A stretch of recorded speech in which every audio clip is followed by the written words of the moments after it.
If you don't have Demat account for trading, find the link in the description to open a new account in Zerodha. In Japanese, the meaning of Harami is pregnant because the Harami candlestick formation looks very similar to pregnant lady.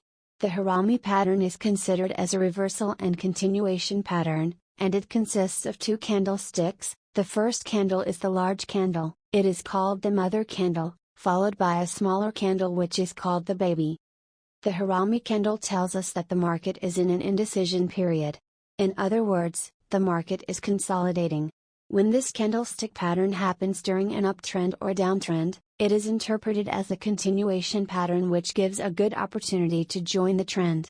And if it is occurred at the top of an uptrend or at the bottom of a downtrend, it is considered as a trend reversal signal. Bullish Harami pattern occurred at the bottom of a downtrend, sellers were pushing the market lower, suddenly price starts consolidating, and this indicates that the selling power is no longer in control of the market.